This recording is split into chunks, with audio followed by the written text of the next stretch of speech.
A portion of today's video is sponsored by Flexispot. More on them in a little bit.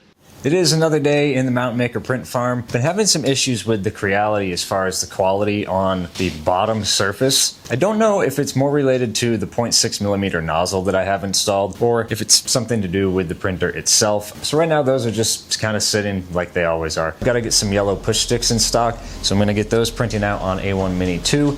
Then I'm going to get some keychains done on the one with the AMS. And as usual, we're using Elegoo's filament. This is just their standard PLA in yellow.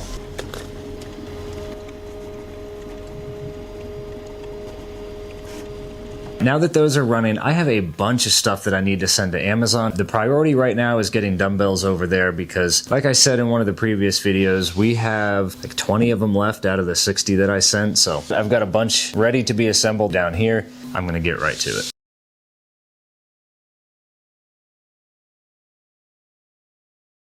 I'm running really low on these Husky keychains. In fact, I've only got one left. And Amazon, I have some of these Beagle keychains on there. I only sent like 10 of them, but they sold out within like the first 2 weeks or something. So I'm gonna get more of those printed out on the P1P. Just gonna get the build plate swapped out for the Cool Plate Super Tack. I have found the best luck with this guy on the A1 Minis. And I've already got black and white loaded up in AMS 1 and 4. Gonna get into Orca and make sure the slicer is set up for the Cool Plate Super Tack. All right, just using this little trick that I showed you guys last time, we're gonna purge 65 grams rather, for a total of 211 grams, 16 hours and 44 minutes. Let's see what happens when we change this. So we cut almost an hour off, cut about 50 minutes off. We've cut 31 cents off and a total of about 30 grams in filament waste. I'm gonna get some brown loaded up into the A1 Mini and we're gonna get these Huskies printed. And we're gonna get some brown loaded into the P1P as well.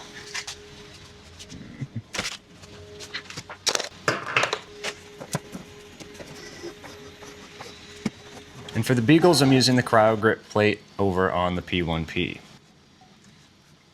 All right, we've got this one just finished heating up, about to start doing its tool head cleaning. Red push stick on A1 Mini 3, yellow on A1 Mini 2. Of course, we've got dumbbells going on A1 Mini 1.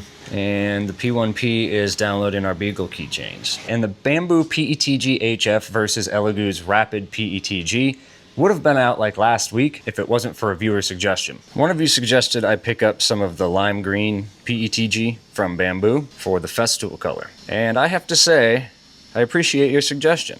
That is a perfect match, or a near perfect match anyway, for the Festool green. In my print farm, I'm constantly shifting between sitting and standing. One moment I'm packing Etsy and Amazon orders, and the next I'm working on videos or setting up new prints. And at my day job, I really prefer standing while working at the computer. I just find that it helps keep me focused and less fatigued. But standing all day, especially on hard concrete floors, can take a toll.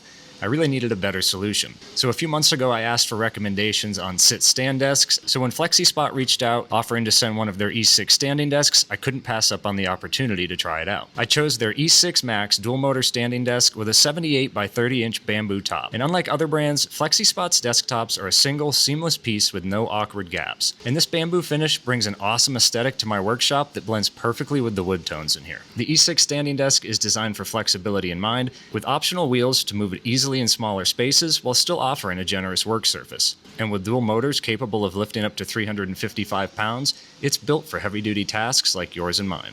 Whether you're in a home office, a workshop like me, or somewhere in between, there's a Flexispot desk that fits your needs.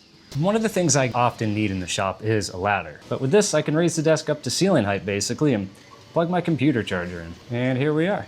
As you can see, we are 50 inches in the air, so fully extended. And now I'm able to just reach my hand up here, plug the outlet in, and lower ourselves back down to a more reasonable height. If you want to pick up one of the E6 standing desks from Flexispot, check out the link in the description below. And thank you to Flexispot for sponsoring today's video. All right, dumbbells just finished up here. Nothing new, gonna run a reprint on that one.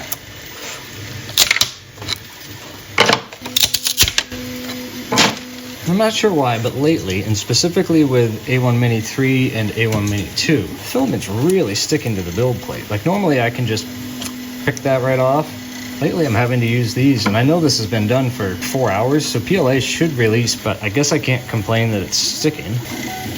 Get these going again on more 3/4 inch push sticks.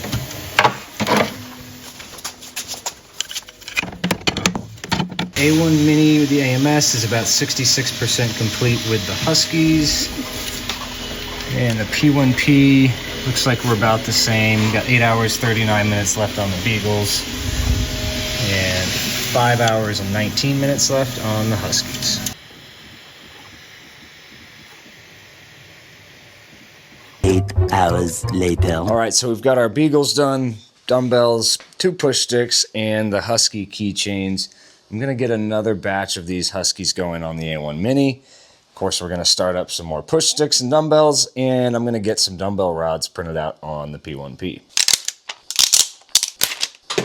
And if you're looking for the models for all of these keychains, you can find them on Thangs under the designer KE Creations. I'll have a link down in the description below for her page.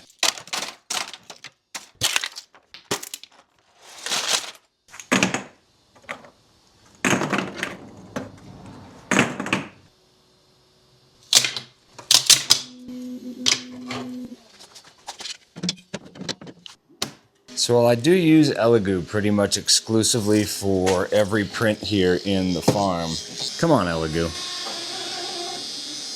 That came from the factory like that. How am I supposed to run that in an AMS? Again, I love Elegoo's colors, I love their quality of the filament, their price, but I had one that was worse than this, to the point where I had to pull it off and attach it to one of the bamboo reusable spools. It was just that bad. Well, I suppose that's enough complaining from me for one day. It wouldn't be a day in the print farm though if I wasn't packaging up some orders. I think I've got about 12 of them right now. With that said, I'm gonna get what I have in the system printed out, packaged up, so we can get them down to the post office. So these little glue spreaders here were one of the first things I think I ever listed on my Etsy. I don't know why, as you can get them in a pack of like 50 at Home Depot for $10. But I needed one at the time, so I figured I'd print them and list them. I think this is like the 3rd set that I've sold. And as usual, if you're interested in picking up any of the cellophane bags, shipping labels, the packing materials that I am using, links are down in the description below if you'd like to pick some up for yourself.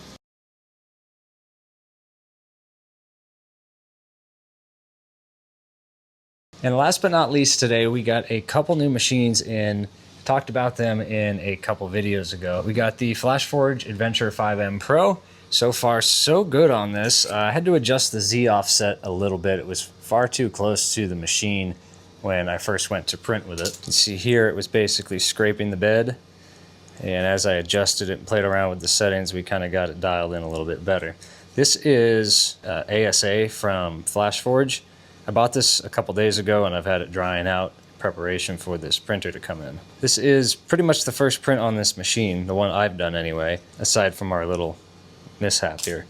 But this is also my first time using ASA, and that came out phenomenal. Just printed it at a 0.2mm layer height. Still need to play around a little bit with the Z offset. But yeah, I'm pretty happy with the Adventure 5M Pro so far. And full disclosure, FlashForge did send this over for review. They did not pay me to say anything about the machine. In fact, they didn't really want me to say anything about it at all. They just wanted me to use it alongside my other printers here in the print farm. But I just wanted to show off the first print that I have made with it. And the other one that just arrived, I got set up the other day, is the S1 Pro, brand new machine from FL Sun. Different model from the S1 that was released about 6-7 months ago. They've made some improvements and changes with it, so we are taking a look at that. Initial impressions, Z offset is too close to the bed, so I had to raise that up. The only issue in this case is it only lets you go 0.1mm in either direction, which is not enough, so you have to go into the back end and clipper and adjust it that way. Not a huge deal, but one of the problems I'm having with it is bed adhesion. PLA works fine. PETG though, this is Bamboo's PETG High Flow, and little spots on the bed are just having a real rough time staying down. I've cleaned the build plate a couple times. I've used glue, I've used Magic Glue, I've changed around the temperatures, I've moved the Z offset down a little bit.